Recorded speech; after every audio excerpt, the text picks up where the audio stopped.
যাদের মা নাই তারা জানে মা না থাকার কি জ্বালা, যাদের বাবা নাই তারা জানে বাবা না থাকার কি জ্বালা। এখন ঘরে ঝগড়া করেন, এখন ভাল লাগে না আব্বা আম্মারে, এখন আব্বা এই ভুল ধরে, আম্মা এইটা বলে, এখন অনেক অসহ্য লাগে।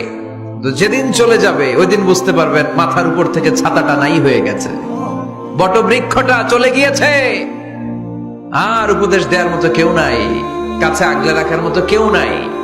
এজন্য আব্বা আম্মা থাকতে আমরা যেন আব্বা আম্মার কাছ থেকে দোয়া চাই। আব্বা আম্মার দোয়া কোনোদিন আল্লাহ তাআলা ফিরিয়ে দেয়। মায়ের মর্যাদা অনেক বেশি, বাবার চেয়ে 3 গুণ বেশি, কমসে কম। কয় গুণ বেশি? মা মা মা, তারপর বাবা। 3 বার মা। কয়বার মা?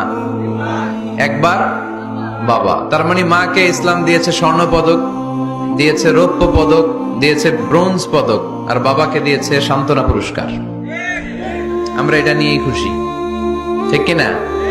তাহলে মাকে 3টা পুরস্কার, স্বর্ণ পদক মা, রৌপ্য পদক মা, ব্রোঞ্জ পদক মা, বাবারে দিছে কি? সান্ত্বনা পুরস্কার। এজন্য মায়ের মর্যাদা বেশি। লাউ কাতা'তা জিলদাক, চামড়া কেটে যদি মায়ের পায়ের জুতা বানিয়ে দাও।